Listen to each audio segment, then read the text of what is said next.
A landmark legal hearing into whether Parliament must have its say before official Brexit talks begin gets underway at the Supreme Court. 11 judges are hearing the historic case. The President of the Supreme Court says their duty is to consider the legal issues impartially.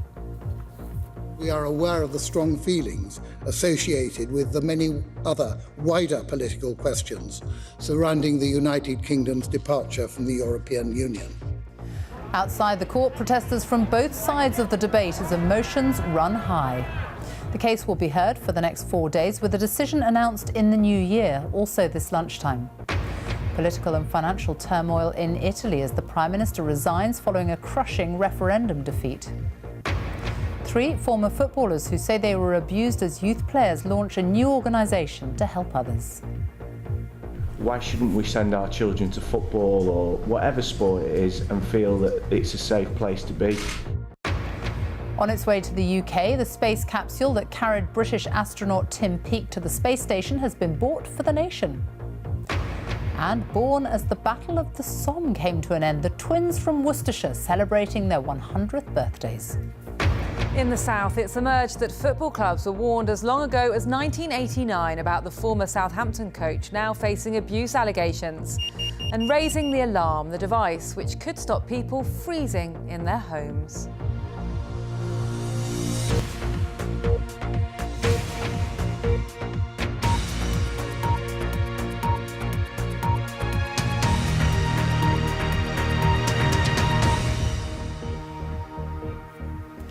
Good afternoon and welcome to the BBC News at 1. The Supreme Court has begun a landmark legal hearing into whether Parliament's consent is required before official Brexit negotiations can begin.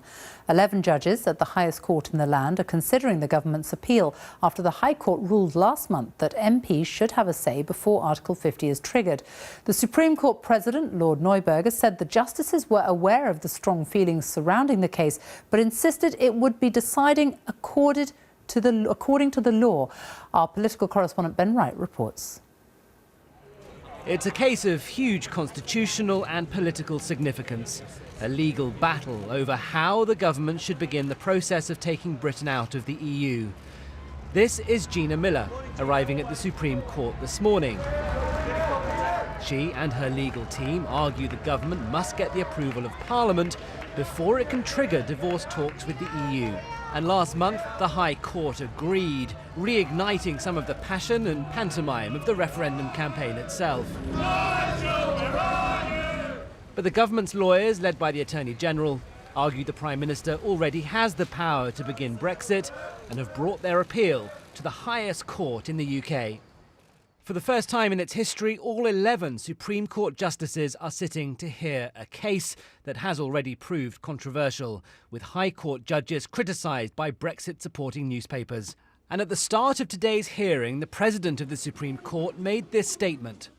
The justices of the court are of course aware of the public interest in this case, and we are aware of the strong feelings associated with the many other wider political questions surrounding the United Kingdom's departure from the European Union.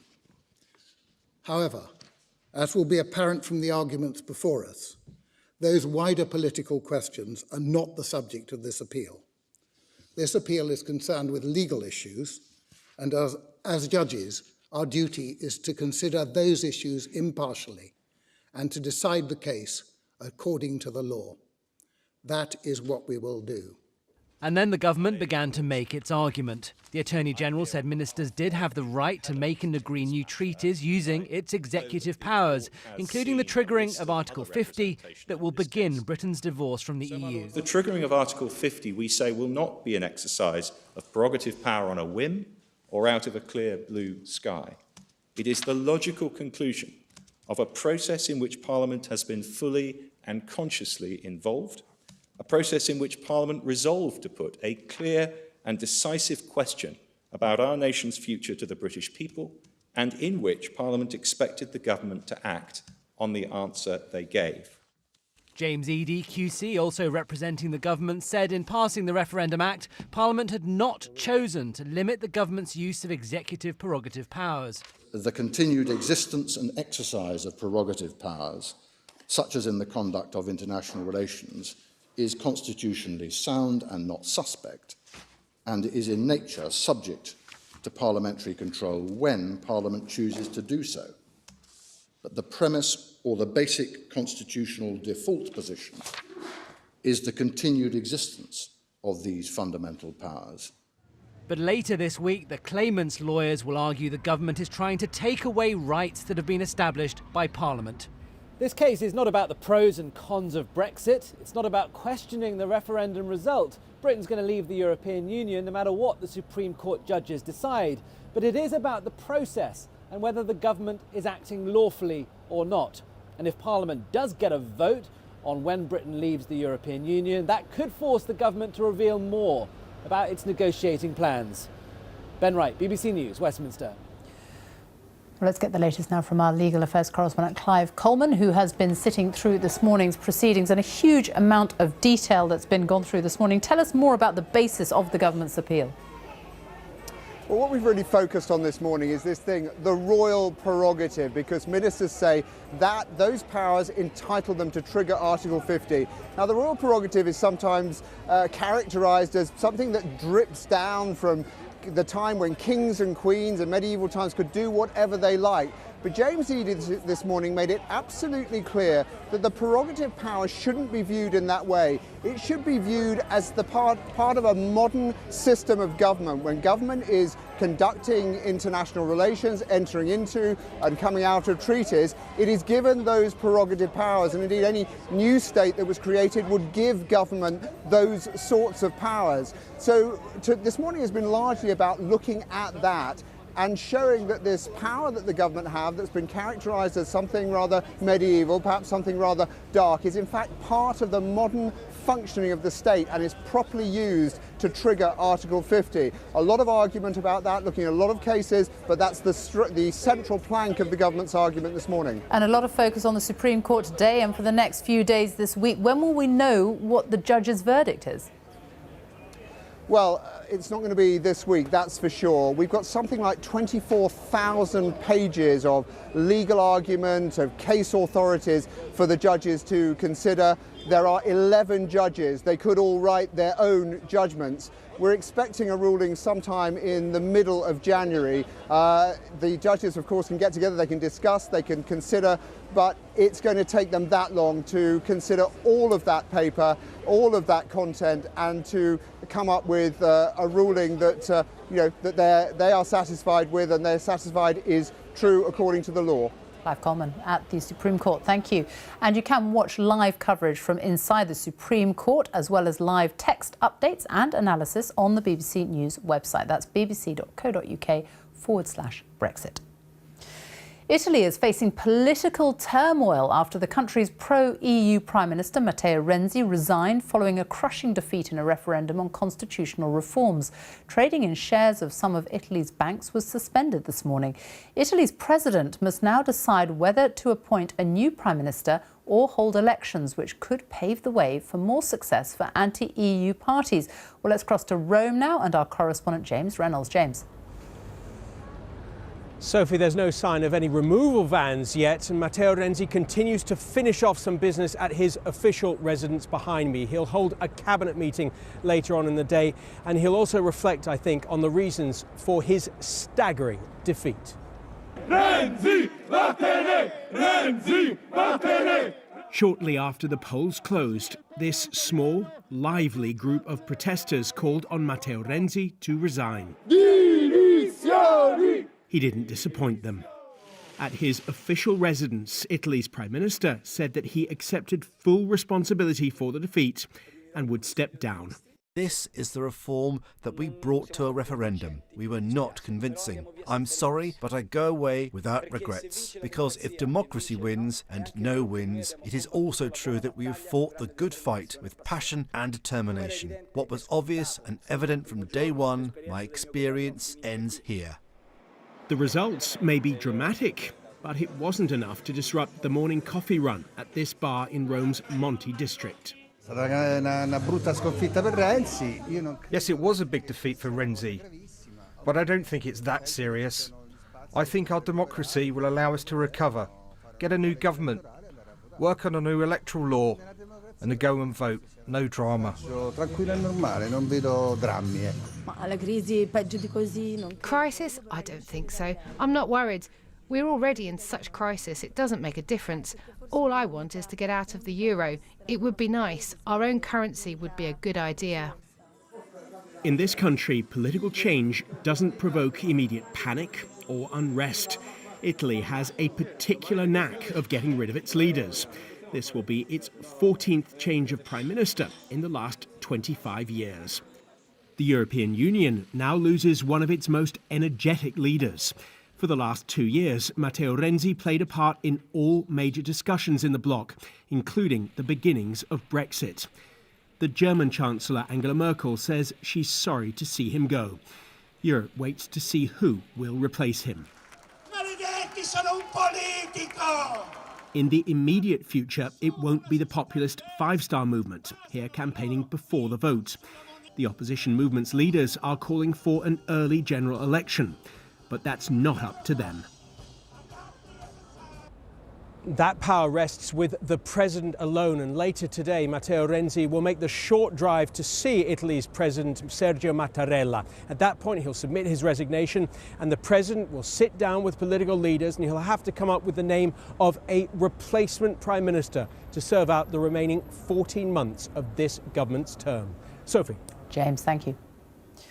3 former footballers who say they were abused as youth players are setting up an organisation to help other players and families caught up in the sex abuse scandal. Since they went public, hundreds of people have come forward to say they were abused, and some of the sport's top clubs have been caught up in the scandal. Let's speak to our sports correspondent David Ornstein, who is in Manchester, and this new organisation is being called the Offside Trust. It is, Sophie, and it's essentially a support network for footballers to come forward, set up by Andy Woodward, who was the man to come forward 3 weeks ago, former football player, to lift the lid on what is really the biggest or one of the biggest crises football has ever faced. He was here with Steve Walters, a fellow victim of child sex abuse, and they said this is their search for justice. Their lawyer spoke of how important this was, not just for football, but for other sports as well, that they wanted to use this as an opportunity to clean the problem up and leave a lasting legacy for their children and for their children's children. And Andy Woodward, speaking a little earlier, said that the fight for justice starts now. We want justice and we want reform. We want to move forward to be able so we can protect those children that are suffering now in all walks of life, never mind football. We want to protect them because we went through it and people are going through it right now. And this is purely what it's about. It's not about anything more than we just want to help people. That's it. So as of the end of last week, 360 people had complained to the police. The NSPCC Football Association supported 24-hour hotline had received almost 1,000 calls. 18 police forces are now investigating this issue. The lawyer for the footballers, for the Offside Trust, said that many more players he knew of who are prepared to come forward but that didn't trust the establishment, and that's part of the reason why this organisation has set up. It was a very emotional day for the players involved, but they feel it is the start of their search for justice in this crisis that is engulfing football. David, thank you. The US President-elect Donald Trump has taken to Twitter to criticise China's economic and military policies. Beijing is keeping diplomatically quiet about his latest tweets, only saying it wanted a sound and stable relationship with the US. The tweets come just days after the row over a phone call he took from the president of Taiwan. From Beijing, John Sudworth reports. It's a sign of the times. A packed Chinese Foreign Ministry briefing with only one real topic on people's minds: Donald Trump's Twitter feed.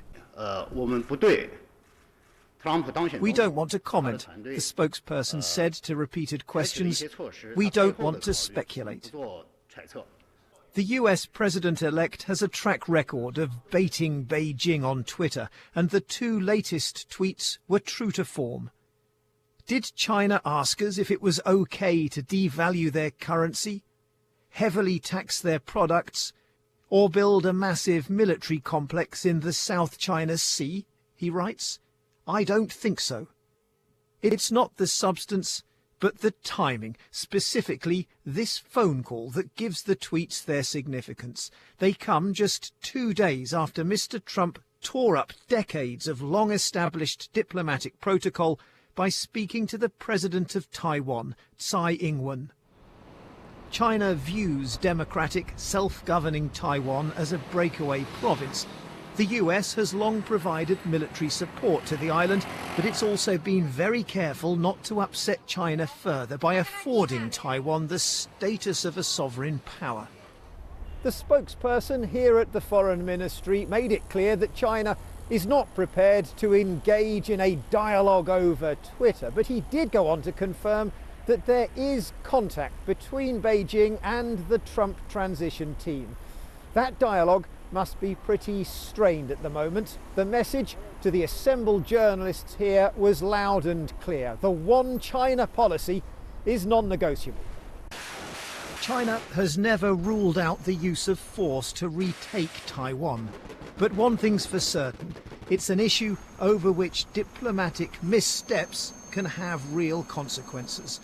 John Sudworth, BBC News, Beijing. The time is just after 1:15, our top story this lunchtime. The Supreme Court has begun hearing the court case over who has the power to trigger the UK's exit from the EU, the government or Parliament. And still to come, 1 year on, thousands of homes are still uninhabitable because of the damage caused by one of the most powerful storms ever to hit the UK. In South today at 1:30, raising the alarm. The device which could stop people freezing in their homes, and raising the llama, the alpacas brought in to guard Berkshire's Christmas turkeys.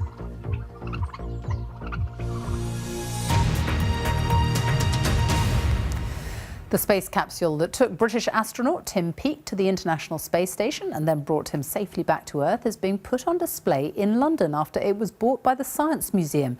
Tim Peake's mission began in December 2015 when he blasted off from Kazakhstan. He returned to Earth in June this year. Tim Peake says he is delighted that the Soyuz capsule is coming to the UK and hopes it will inspire a new generation of British astronauts. Here's our science correspondent Palab Ghosh. And liftoff. Almost a year ago, Tim Peake set off for his mission to the International Space Station. Hey, Tim, it's really cool seeing that Union Jack go outside. This has explored all over the world. Now it's explored space. Within weeks, he became the first British astronaut to walk in space. It was the stuff of scientific history. For 6 months, he gripped the nation and amazed school children all across the country.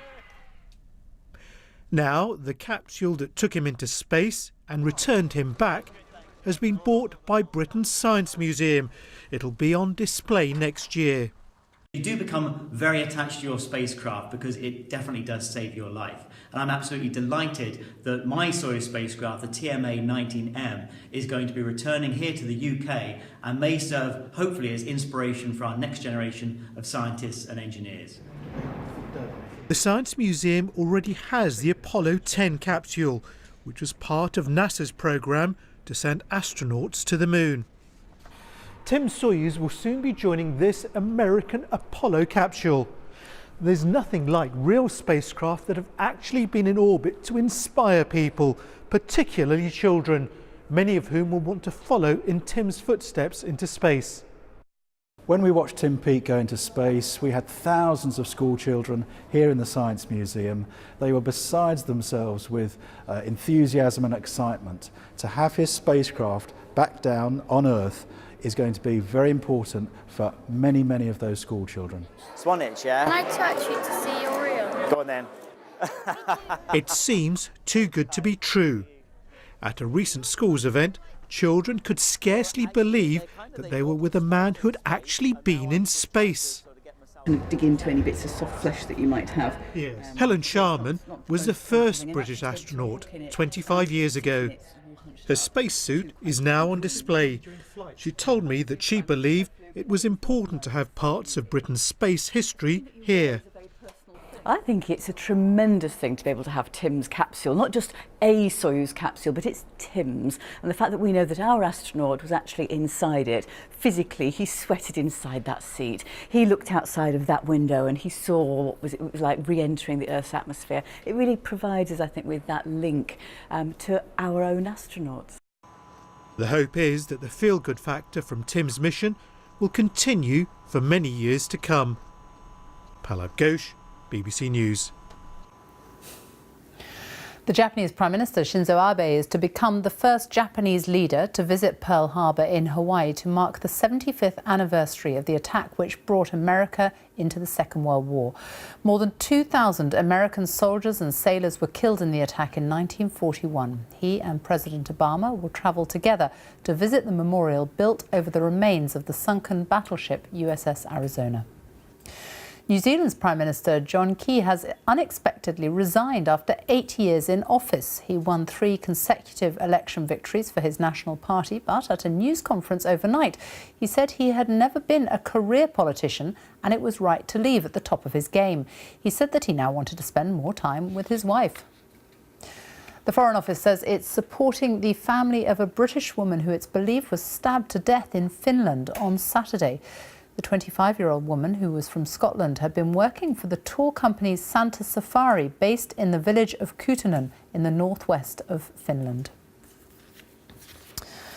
Segregation and social exclusion in the UK have reached worrying levels among ethnic minorities. That's according to a government-commissioned review into social integration. It says more emphasis should be placed on British values and history in schools and suggests that immigrants arriving in the UK should take an integration oath. Frankie McCamley reports. Britain is well known for its diversity. It's become home to people from different cultures and faiths. But as the country is becoming more diverse, a review has found it's even more divided. Some areas in the UK are struggling to cope with immigration, and the gap between different ethnic groups is widening. The truth of the matter is, and I didn't set out to find this, that in some areas of this country there are some communities that are pulling further away from equalities, that women are equal to men, that children should grow up with exactly the same opportunities in life. Although the study found Britain benefited hugely from immigration, it stated there has not been enough emphasis on integration. The report found while both men and women in some ethnic communities had poor English language skills, it was women who were most likely to struggle, leaving them subject to control, violence, even abuse in the name of cultural and religious values. While this report has put the Muslim community in the spotlight, it suggests other nationalities living here could do better. We got Romanians and then we got Polish people. They can't speak English, but we try to communicate with them. So as a shopkeeper, I would say I integrate quite well with them. Older people, the community of older, they can't speak English. They come from Bangladesh, India, Pakistan and these other countries. In the community, they should be brought together with different ethnicities so they can share their views and express how they feel. The review recommends more English lessons, greater mixing amongst young people and an oath of integration for all moving to the UK. The government says it'll be looking at the findings closely. Whether it will make a difference is yet to be seen. Frankie McCamley, BBC News, Birmingham. Now, it is a year since Storm Desmond caused this widespread flooding in the northwest of England, damaging thousands of homes and destroying roads and bridges.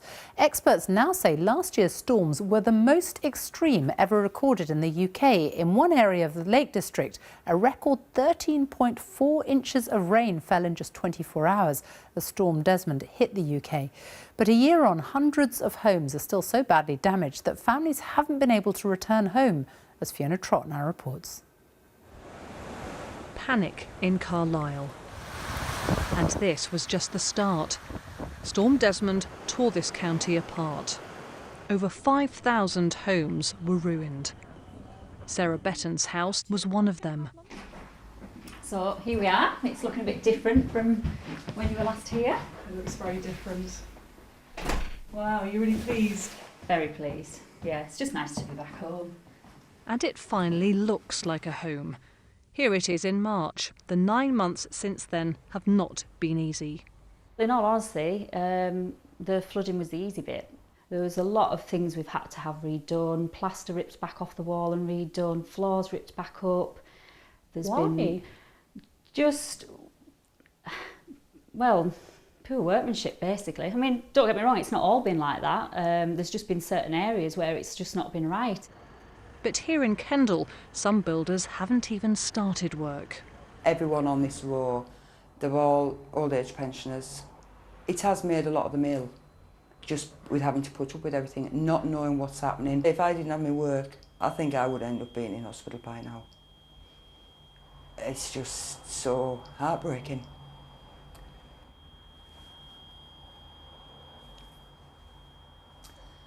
Yeah. In Keswick, this construction site is where Alan Lambert's house used to be. It was so badly damaged he decided to demolish it. The builders are starting from scratch. We're raising the height of our floor by 90 centimetres, so the whole house is going up by 90 centimetres. You can see the original floor, the tiles there with the floor of our bathroom. And the first white mark you can see on the bricks that are standing there are where the concrete beams will go across on the internal walls. The second white mark is where the insulation will go. There'll be 15 centimetres of insulation, and then the top of the two bricks is where the new floor level will be, 90 centimetres above the original floor level. As the work continues, Alan and his wife have had to rent a flat above a shop. Why not just move house? It would be so much simpler. It would be simpler, but clearly the value of the property has dropped. Not many people want to buy a house on a floodplain that's flooded 3 times in 10 years. And of course we'd have to find somewhere else to live that is as nice as where we live now, in a beautiful part of Keswick, in a lovely part of the country. See all these gaps like that? Full Alan hopes to move in by the spring. He says it's worth the wait. It's looking good. Fiona Trott, BBC News, Cumbria. Now, they were born as the Battle of the Somme came to an end and when the Queen's great-grandfather, George V, was on the throne. On November the 20th, 1916, twin sisters Phyllis and Irene were born 25 minutes apart in Worcestershire. They're now celebrating their 100th birthdays, joining an exclusive club. There are only around half a dozen centenarian twins still alive. As part of the BBC's 100 Women series, our correspondent Phil Mackey went to meet them. It was a harder life, I suppose, but we didn't know any difference, so we just made the most of it. I'd think it was a happier time. I'd rather have the years that we had, although it was harder than what it is today. Well, you got accustomed to doing everything, I suppose, you know, and you just took it like that. It was a simpler life, you would say? Yes. But a happier life? Oh, yeah. Oh, yes. Life. I had a happy life. I did have a happy life, yeah. Did you have jobs? Oh, yeah. Yeah, we started when we was 14. We both went to the steertide. So that was one of the local factories in Stafford? Yes. Yeah. Did you get paid well? 16 shilling a week to start. That was good. And then when she left, she went to the carpet factory and she got 7 and 6 a week. Do you think women have a better life nowadays, now that we're in the 21st century? Well, I should think so. I would think so. Oh, I think so. What do you think is better for women these days? How is life better for them? Well, they're treated more, well... Definitely they're better than they were years and years ago, yeah. In some ways, but not in all ways.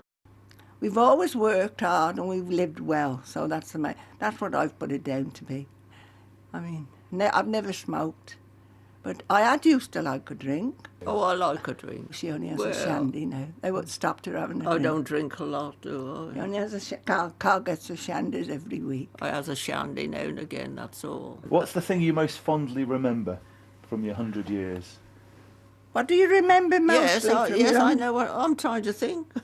When you get married, I mean, that was a lovely thing when you got married years and years ago. Well, I suppose it is today, but as I say, that's what I remember mostly. When I got married, I thought it was lovely. Did you think that you'd ever live to be 100? No. Never. So we've had a good life. Yes, we have. What an amazing lives they've had already. Time for a look at the weather now with Stav Deneos. And don't get worried because he's going back in time here. I am absolutely, Sophie, yeah. On a serious note, yeah, remember this time last year, 5th and 6th of December 2015, we saw disturbing images like this emerging from Cumbria and from Lancashire. Loads of photographs of the flooding then. All was brought about by Storm Desmond, a very deep storm which came off the Atlantic. It brought gales and a huge amount of rain to the north and west of the UK after what was already very wet, saturated ground. Nothing as severe as this coming week. We're starting off on a cold, frosty note, but as the week wears on, subtle changes with it turning milder, breezy or even windy across western areas with more cloud around and also some rain in the forecast as well. Now, we've been used to temperatures in low mid-single figures. The blue colours there indicating that cold air, but notice Tuesday on into Wednesday, the orange colours take over and we'll be seeing values around the mid-teens Celsius across the country through Wednesday onwards. This afternoon, plenty of dry weather around, some sunshine too, still really cold across Scotland. You can see the blue hue there, and probably the best of the sunshine. Further south and west, there's a thin veil of high cloud around, so a lot of that sunshine is hazy, or it's actually quite cloudy. For Northern Ireland, certainly for the southwest of England, it's cloudier, but for England and Wales, a little bit of mist and fog around, some sunshine, the best of it across eastern and southeastern areas. Cold afternoon, as you can see, but look across the southwest, already 10s, 11 Celsius, with thicker cloud, increasing breeze here. And that's the sign of things to come, really, as we head through the course of the night. You'll notice the orange colours across the southwest, just pushing their way northwards as the night wears on. Initial cold spell across central parts, dip in temperature here, but it will remain cold across Scotland and the far north of England, with those temperatures continuing to rise across England and Wales. There they are, the temperatures freezing across the north and the east, 5 to 10 Celsius across the southwest. But as that mild, moist air pushes into the cold air, we're likely to see fog, and it's going to be really widespread tonight and tomorrow morning. Could see some travel disruption, certainly for England and Wales. So watch out for that. Keep tuned to your BBC local radio for further updates. It does look like tomorrow will be a rather cloudy day, foggy all day for some central eastern areas. Could see a little bit of brightness to the lee of high ground, most of that fog lifting into low cloud. And across the west, something of a change. Breezier, thicker cloud, outbreaks of rain for Northern Ireland and western Scotland. But for most of us, it'll be dry. Turning milder across the south and the west, but still a chilly day for the north and the east. So there's that area of low pressure bringing the outbreaks of rain to the northwest corner of the UK. If we pull out, you can see where this mild air is routed to, right down to the Azores, moving up on a southwesterly wind. So for Wednesday, that mild air will be right across the board. It will be a breezy day, limited spells of sunshine, probably across the east, otherwise mostly cloudy, outbreaks of rain across the north and the west. But look at those temperatures into low to mid-teens Celsius. Sophie. Stav, thank you.